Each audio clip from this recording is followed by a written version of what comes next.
여기 넘어갔어요. 계속 이게 상징. 이게 문자 이렇게 나오지 않았어요. 넘어갔는데 작아가지고 제가 몰랐네요. 자, 이게 모든 것을 상징으로 보는데 이게 문자를 상징으로 봤기 때문에 모든 의미가 완전히 왜곡이 됐다는 사실이죠. 한 가지만 우리가 한번 조명을 해보겠습니다. 자, 마태복음 24장을 보게 되면 선지자 다니엘이 말한 바 멸망에 가증한 것이 거룩한 곳에 선 것을 보거든 그랬습니다. 그러면 이 옆에 있는 사람이 누굴까요? 이게 베를린 박물관에 있는 흉상입니다. 이 말씀과 관계 있는데요. 안티오코스 에피파네스 4세의 흉상이에요. BC 175년, 164년 경 사람이죠. 이 사람이 중요한 이유가 바로 뭐예요? 다니엘서에 예언된 것처럼 성전에 가증한 것을 올려놓은 사람이에요. 그래서 여기 에피파네스라는 말이 무슨 뜻이냐면 신의 현현, 나는 신의 아들이다, 자기 자신을. 그래서 여기 에피파네스가. 그래서 여기 파자에 우리 이렇게 노랗게 표시 않았습니까? 그래서 그 당대 사람, 이 사람이 아주 성격이 깊어갔다고 합니다. 아주 그냥 깊하게 했어요. 그냥 종잡을 수 없고 권력자니까 또. 그래서 그 당대 사람이 뭐라고 그러냐면 이 파자를 마자로 바꿨어요.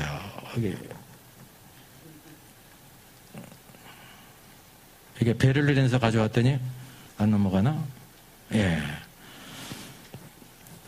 그 당시 사람들이 에피마네스 불렀습니다. 에피마네스 하면 무슨 뜻이 되냐면 매드맨, 미친놈. 얼마나 깊하겠으면 또 권세가 있으니까.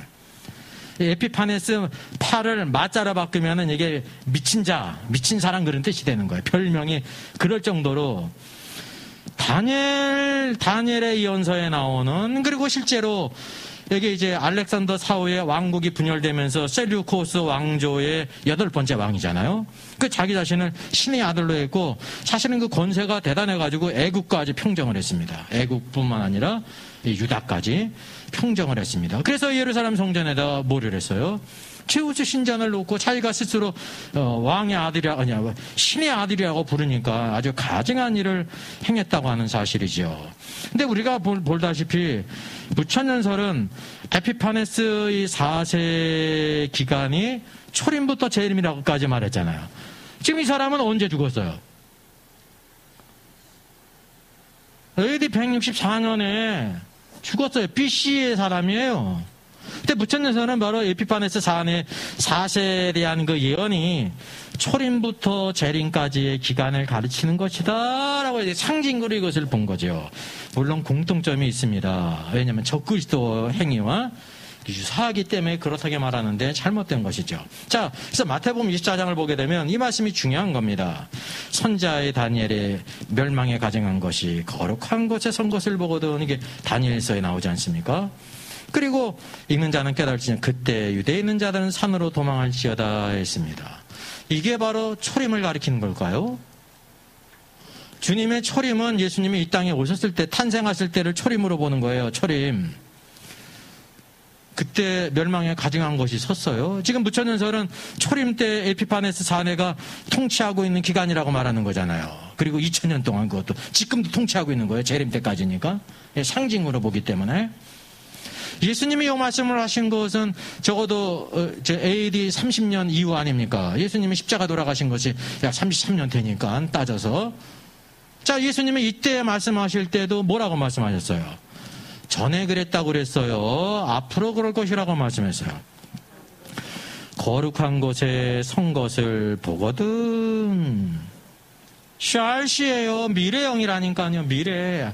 앞으로 그럴 것이다. 그리고 그때 멸망에 가증한 것이 거룩한 곳 성전에 서게 될 때, 그때 유대에 있는 자들은 산으로 도망하라 그랬어요. 왜냐하면 이 유대 땅이 대환란의 중심지가 되거든요. 왜냐하면 유대 땅의 중심이 예루살렘 아닙니까? 예루살렘 성전에 그 우상을 두니까 환란의 중심지가 된단 말이죠. 그래서 이 땅에 이 말씀의 대상은 유대인들이에요. 유대인. 그래서 다 문자적이에요.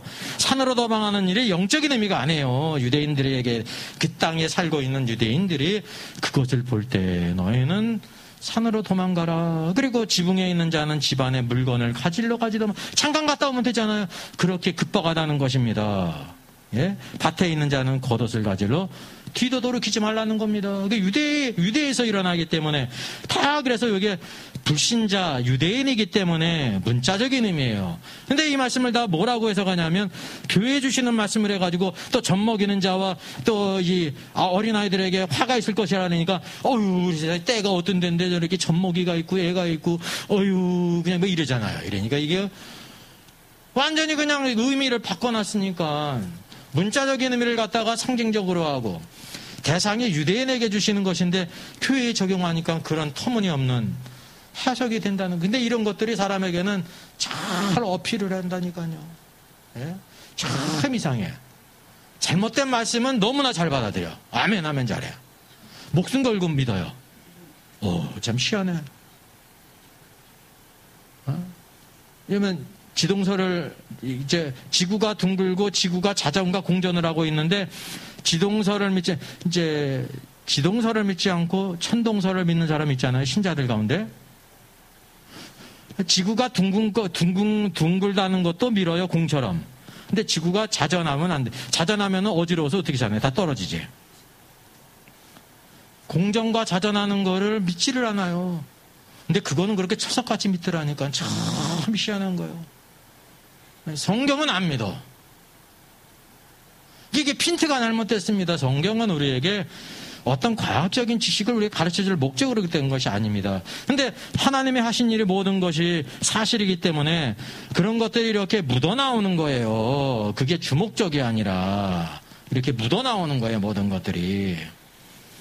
그 성경에도 모든 것을 종류대로 만들었다고 그랬잖아요. 그 종류대로를 오늘날 언어로 바꾸면 그게 뭐가 되는 거예요? 예? 영어 ABC 중에서 세 글자를 갖다 따붙이면 제일 좋죠. 예? A를 맨 뒤에 놓고 앞에 두 글자 뭐예요?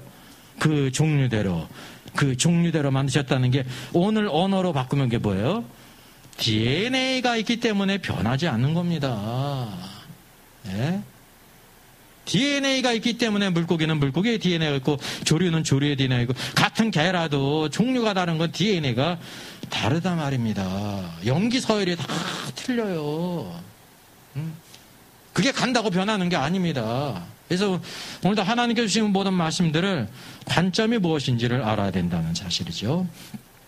자, 이게 안티오코스 에피파네스가 이렇게 성전의 우상을 이제 가증한 것을 놓은 것이 이전에 이루어졌는데 주님이 또 말씀하시지 않습니까? 이게 만약에 과거로 말씀하셨다고 하면 그 사건이라고 말할 수 있는데 미래로 말씀하셨으니까 그가 적그리스도가 아니다라는 겁니다. 안티오코스 에피파네스는 적그리스도 가운데 하나예요. 적그리스도의 예표라는 거죠. 이 적그리스도는 누구에게 권세를 받아요? 사단에게 권세를 받아요. 진짜 능력을 행하여 이 안티오코스 에피파네스는 능력을 행했어요? 안 했어요? 안 했습니다. 그냥 군왕으로서 그런 권세를 가진 것이지. 예? 짐승의 표를 찍었어요? 안 찍었어요? 안 찍었잖아요. 그 모든 것이 적용이 안 된다는 거죠. 모든 것을 적용해 보게 될 때. 그래서 이 관계를 통해서 이 말씀은 앞으로 일어난 일을 말씀하시기 때문에 안티오코스 에피파네스를 가르치는 게 아니구나라는 것을 분별해야 되는 것입니다. 앞으로 장차. 근데 문제는 바로 뭐냐면 무천년설은 그럼 이 사건을 뭐라고 또 해석하냐면 AD 70년 로마의 타이터스 장군에 의해서 예루살렘이 멸망한 사건을 가리키는 것이라고 말합니다. 시점으로는 이게 미래이기 때문에 이게 이렇게 일치는 하지 않습니까? 시점에서. 그럼 뭐가 이렇게 틀립니까? 여러분, 다니엘서의 예언이 예루살렘의 멸망을 가리킨 게 아니라는 거죠. 예루살렘의 멸망은 작은 일입니다. 유대인들에게 중요한 일이지만은 전체 성경의 역사 가운데는 작은 부분이라는 거죠. 그래서 여기 그 예루살렘의 멸망은 어디에서 말씀하신 거냐면 마태복음 24장 2절에 돌 하나도 도리에 남지 않고 다 무너뜨리라 이렇게 간단하게 말씀하셨어요. 이게 예루살렘의 멸망이에요. 그리고 요게 나오는 거는 여기 5절 이하에 쭉 나온 거는 마지막 때 대환란이 일어나는 그때를 가리키는 거예요. 미래로서는 같지만은 시점이 전혀 틀리죠. 그래서 이게 무천년설이 말하고 있는 대로 AD 70년 예루살렘에 대한 멸망이 아니라는 것입니다. 그러니까 예루살렘이 멸망할 때 유대에 있는 자리에 도망갈 수 있었어요? 없었어요? 없었잖아요. 이 모든 계시록 13장에 남아있는 우상이 세워지고 짐승의 표를 찍는 것과는 아무 상관이 없지 않습니까? 예? 그 여기 뭐냐면 또 중요한 거는 이는 그때 큰 환란이 있겠습니다. 이게 이제 대환란이죠. 큰 환란. 이 큰 환란의 성격이 뭡니까? 마지막 같이 있습니다.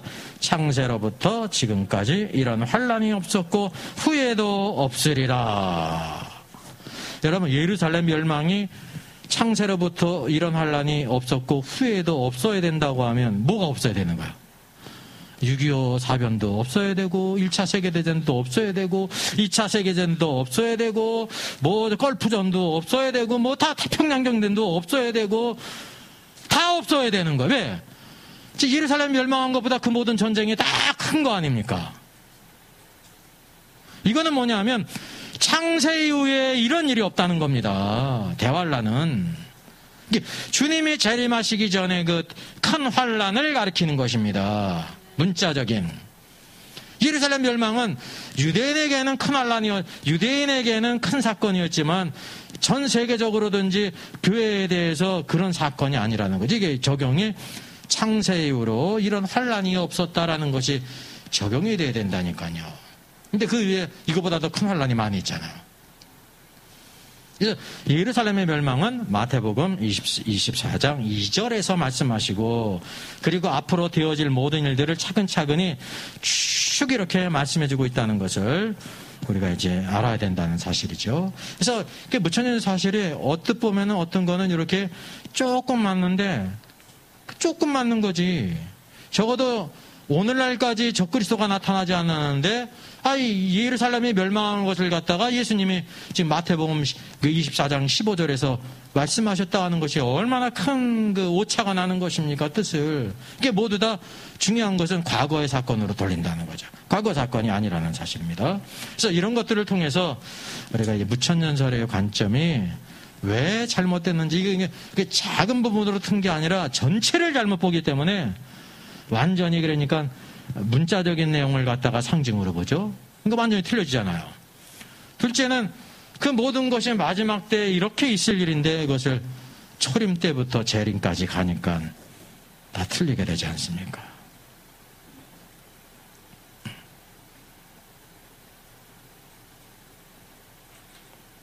그래서 성경에서 보여주고 있는 것은 바로 뭐냐면 여기 사도행전의 역사, 복음서가 있고 사도행전이 있죠. 부활승천. 그러니까 대환란은 주님이 재림하시기 전 42달 1260일 3년 반, 셋대 반으로서 3년 반입니다. 그리고 이 모든 아까 나왔던 42달이 마지막 대환란에 있는 것이고 두중인의 활동기간도 요 기간이고 여자의 양육기간도 1260일이 요 것이고 그 다음에 짐승의 활동기간 42달도 요 대환란의 기간입니다. 한때 두때 반때가 3년 반으로서 요때에 있다는 요렇게 일치가 된다는 겁니다. 요렇게 보는 것과 저렇게 보는 것은 전혀 관점이 잘못됐다는 사실이죠. 그래서 이게 성경에 나와 있는 올바른 관점으로 보지 않으면 무천년설은요 아무리 모든 것을 말해도 대상도 틀려버리지 왜 다 상징으로 말하니까 상징하면 무의미하게 되거든요. 뿐만 아니라 시기가 완전히 틀려버리는 거예요. 그래서 이 대환란의 사건이 중요한 것이 오늘도 데살로니가후서에서 주님이 뭐라고 말씀하세요. 그 시대에도 주님의 재림이 가까이 왔다고 막 동요하고 두려워하든지 막 그런 사람이 있었다니까요. 그래서 사도 바울이 편지하면서 뭐라고 말씀하고 있습니까? 멸망의 아들, 불법의 사람, 멸망의 아들이 나타나기 전에는 주님의 재림이 없다 그랬습니다. 반드시 선행되어야 될 일이 여기 42달 권세를 받을 자.